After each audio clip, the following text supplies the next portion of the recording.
Hey man, I just watched the Fnaf 2 movie and it was like, I didn't like it, like it was kind of bad, you feel me, it was kind of bad. Pacing was ass, story was ass. What? What did you say? Nothing, oh, but buddy, you wouldn't understand, it was made for the fans. Dude, but you snack a little. Die, you need to die. This movie fucking sucks. That's enough, Mr. West, please, no more today.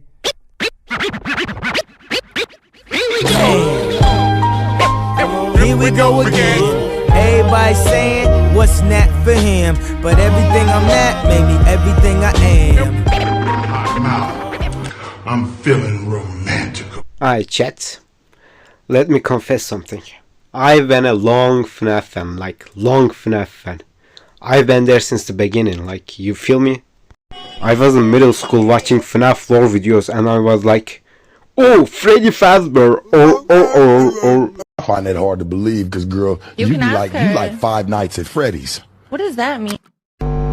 So back when the first movie released, I had big hopes for it, but as more and more trailers dropped, my expectations went lower and lower, and then movie came out. It was just complete ass, let's be honest.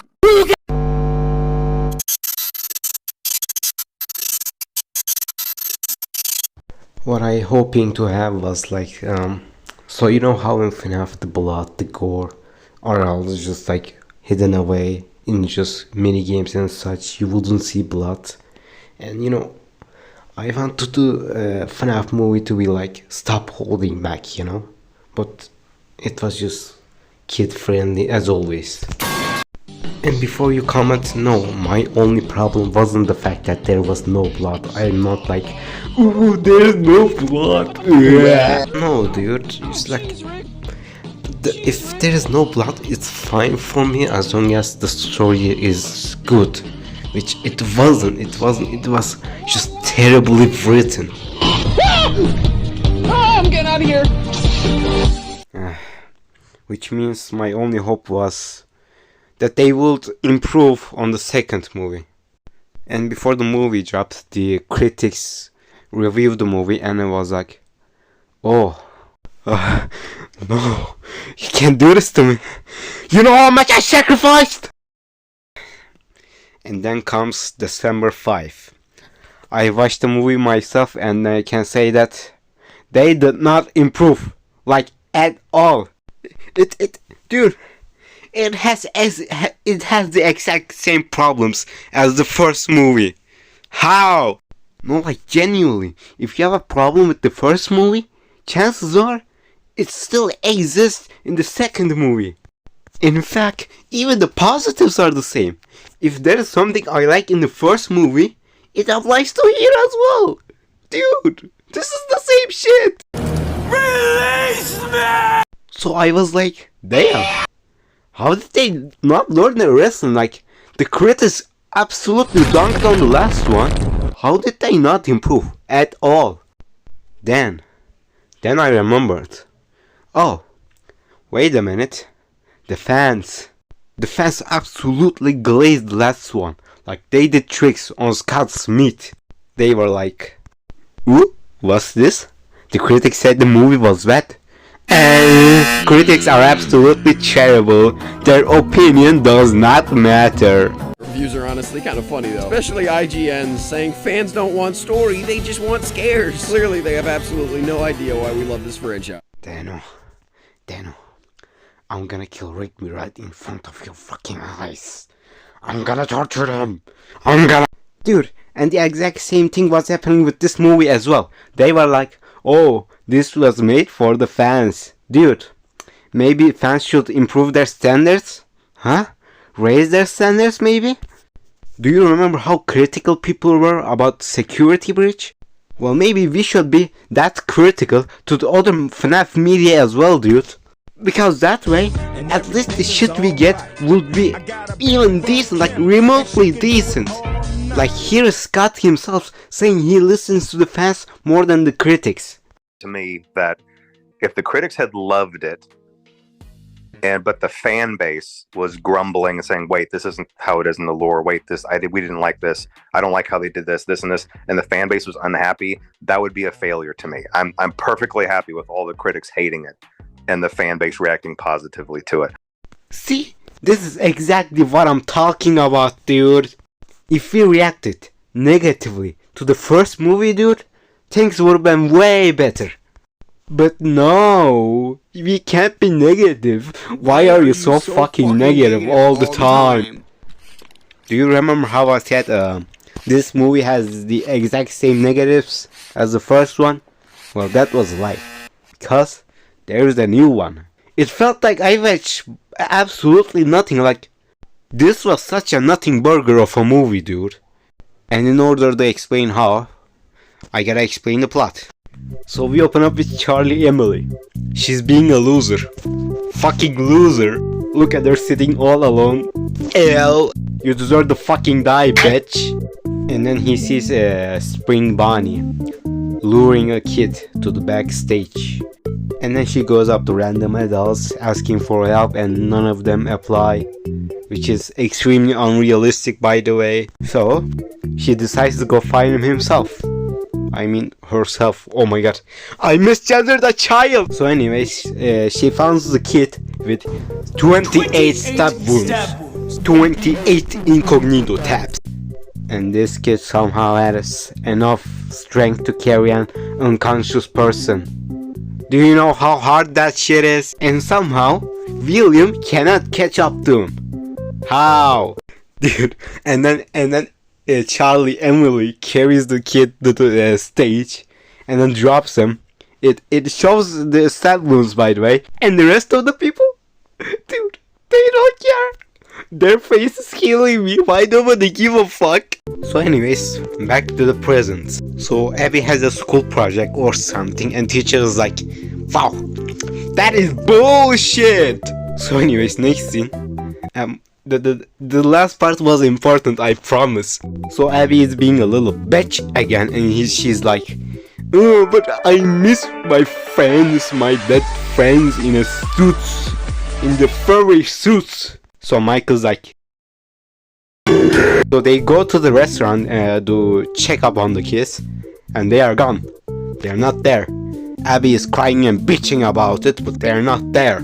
They have passed away to the heavens. But realistically, they killed innocent people, so they're not going to heaven, let's be honest. So Mike tries to lighten up the mood by showing her some items. You know, allowing her to steal them. Robbery. And Abby, well, Abby isn't interested in all that. But she spots the new iPhone. And she goes up to Mike like, hey boy, I just got the new iPhone.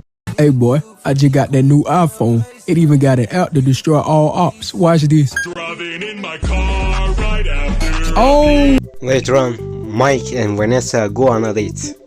And then, the crumb collector comes in. This guy is the scariest thing in the whole movie. But then, one night, the iPhone started talking. My me started talking to me. And then the phone was like, Abby, come find us. And then Abby said, so she starts riding towards the old Fazbear's Pizzeria. And then in there, she finds Toy Chica. Look, I could make like sex jokes, but like that would be too easy. And then Abby was like, yo, can you help me with my school project and such? And Toy Chica said. So yeah, with her new project, she goes to school. Teacher still goes like, man, this is bullshit. And then fucking breaks the school project. On purpose.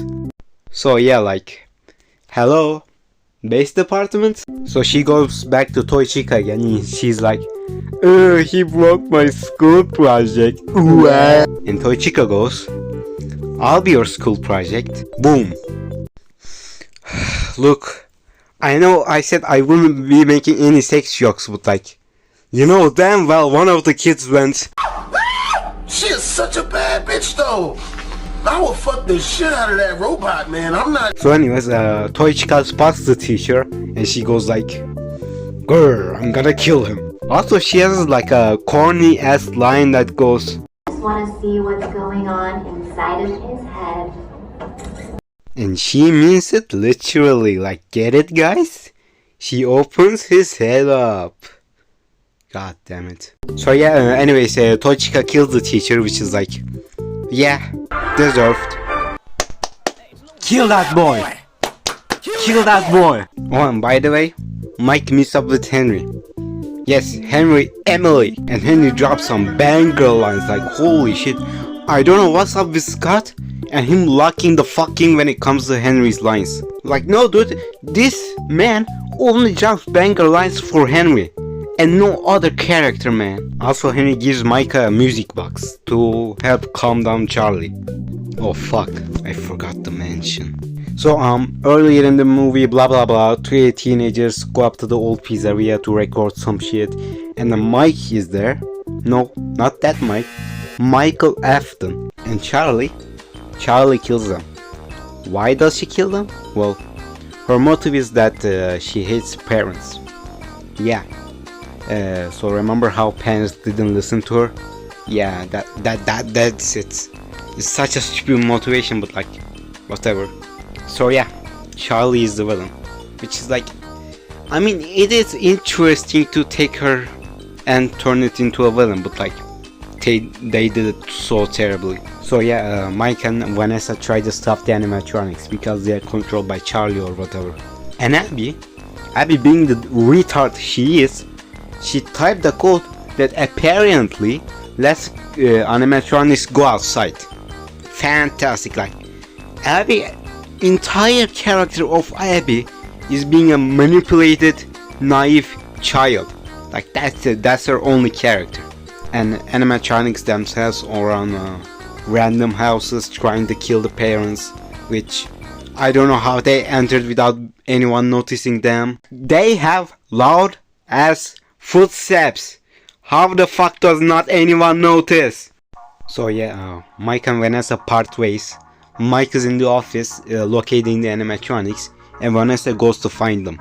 But there's one animatronic absent.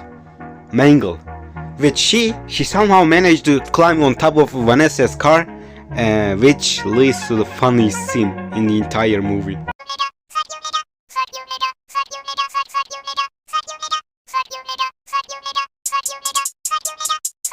Meanwhile, Mike has to deal with the withers, and by dealing I mean like an extremely lackluster scene. Like, this is the best they can pull off. Before I watched the movie, I've seen people hype up this scene, so I was like, damn, this is gonna be good. And then the scene shows up, and it's just terrible. It's just terrible, dude. Mike encounters every animatronic once, and that's it. Witcher Bonnie doesn't even get to stand up. Like, I'm being serious. Like, look at her, like, what was it called? Screen time. Like, look at her screen time. I will probably show it on the screen right now. Like, look at them. Like, I appreciate the fact that they didn't take the lazy route, considering their screen time, and they actually like built the animatronics. But like, then what is the point? Like, what's the point, dude? And shot of Bonnie pops out. There's also shot of Freddy, according to some people. I don't know how true that is. And Foxy. It was a really bad scene. Like, Foxy scans him and then sees that he's not an animatronic and decides that he will take 8 seconds to attack. This is the same character in game, by the way. And some people try to justify it by saying, oh, this is how animatronics actually move. Y'all are just fucking copying. Like, this is quite literally the same character that lunges at you in the games. They were just lazy with that movement, and y'all are just trying to justify it. So anyways, Mike disables the animatronics or some bullshit, but Toy Chica isn't about all that. Basically, Charlie quite literally shatters the toy Chica and pops out. I am eating donuts, cause... And then possesses Abby. I don't know how that works, but yeah, it works, I guess. So yeah, Vanessa and possess Abby does a little bit of 1v1, which should have been Mike for the emotional stakes, but whatever. Speaking of Mike, he shows up in the end to save Vanessa's ass with the music box, which instead of having music box to be like put her to sleep, they treated like the kryptonite for Superman, because like she started screaming, you know, like, what is going on, dude? It's just some music.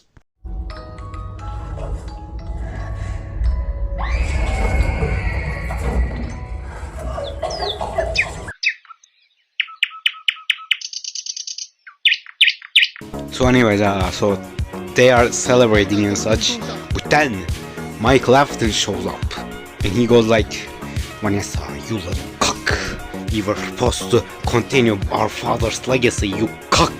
So yeah, they made Mike Lafton act like Elizabeth in the Fnaf 6 for some reason, which it could have been interesting, but like they did poorly. Like they don't explain why he's like this. He's just like, yeah, I'm gonna suck my own father's dick, Alabama type shit. So yeah, Vanessa does, this is my family, together we are Fnaf type shit. And Mike goes, okay, boys, kill him, kill that family. But Toys decides to like take 100 hours to actually attack for some reason, when we seen Toy Chica attack quickly, but she doesn't for some reason. I don't know, man, plot armor. But then Fnaf 1 animatronics show up, which, okay, I should explain. Earlier, before the Mike pulled up to the house with the music box, he went to the first location. He screamed out help, but animatronics weren't there. They were passed out. But now they are here. How they are here? I don't know. Teleportation. So yeah, do you remember that old FNAF 1 versus 2 animation? So yeah, they do that here. Like, FNAF 1 animatronics just fucking dunk on Toys, which there wasn't an actual fight. They just one-shotted them, but like, it was still funny, not gonna lie. So yeah, that scene ends with together we are FNAF, Disney movie type shit, I don't know. And then the animatronic soul passed away for real this time. And then this motherfucker shows up talking about Mike's brother or some bullshit before he also fucks off. And Mike often gets fucked by the black dude. The black one. And since Vanessa never mentioned the FNAF 2 location and her brother, Mike is like, I'm not gonna trust you anymore, don't come near. Oh my god, dude, I hate that trope so much. Like, why are you acting like a fucking baby? So Vanessa, she stands there like a fucking dumbass, but I guess they forgot about Charlie because she runs along and then possesses Vanessa. How fucking nice. Now they gonna do Vanny. Oh my god, like, yes, god, this is what we wanted to see from the trilogy of the original games. Vanny. Okay, so I explained the plot, right? Now, since you listened to all that, I want you to answer one thing. How did this movie progress the story? Like, no, genuine, like, we did get a couple of character development scenes here and there, but like, what happened? This is what I mean by this movie being such a nothing burger, because nothing happened that progressed the story. Like, what happened? Mike get introduced and get fucked in the same movie, and nothing happened. Nothing happened. Like, they could have done this character development shit and Charlie within the first 30 minutes of the third movie. Like, are you gonna seriously miss out if you skip this movie and then immediately watch the third one when that comes out? Like, yeah, you're gonna be like, why is Vanessa possessed in the third movie if you skip the second one? But like, as long as you know the fact, I feel like you can just skip the second one because nothing happened. Just nothing happened.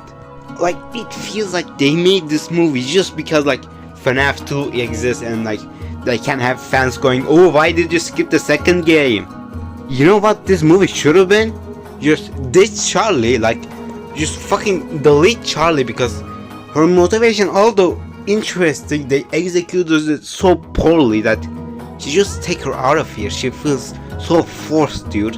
And have Mike be the focus, right? And then explain why Mike is like this, right? And then make her manipulate Vanessa into becoming like him, so that you can do the Vanny plot. Boom, easy. So that way we don't have a villain with a shitty motivation and then another villain who gets introduced and gets fucked in the same movie. And also there is a circus baby in this movie. Yeah, there is a scene where we can see circus baby for some reason. Yeah, she exists, I guess. I don't know if this is a setup to introduce sister location, or it's just like or something they introduce to make fans go like, oh my god, a circus baby, I get that reference. Which either way I don't want, I guess. Like, shit, I tap like I the goon, like I tap. Even better with Ballora. So yeah, that's all that I am hoping is that they do Springtrap justice. Like, please, like Springtrap has such a good design, man. Like, he's so cool. I hope they do them justice. Like, I want them to lock in and make the movie actually scary for once. Like, I want Springtrap to be scary. Now back to the whole fans miswriting the movies and shit. They have been more like slightly more critical for the second movie compared to the first. So like, that's a bit of hope. Like, it gives a small bit of hope, but like, which is why I said I hope they do justice to Springtrap and not the third movie. Like, because I lost my hope. So all that I'm hoping is that they make Springtrap at least a little bit scary. Like, that's all that I wish for.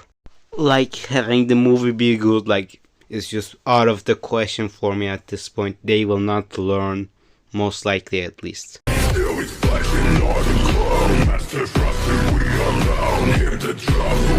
NF number 8 is that Toy Freddy, well, you know, he's kinda, fat. I mean, come on, you know, come on, what can I say? He's gained a few pounds. I mean, look at him compared to the other animatronics on the show stage. He's, you know, rounder, more big-boned, you know, ate a little bit too much pizza. You know what I mean? Just because it's called Freddy Fazbear's Pizza doesn't mean you gotta eat all of it, you know what I mean? Anyway, let's move on. What'd he say?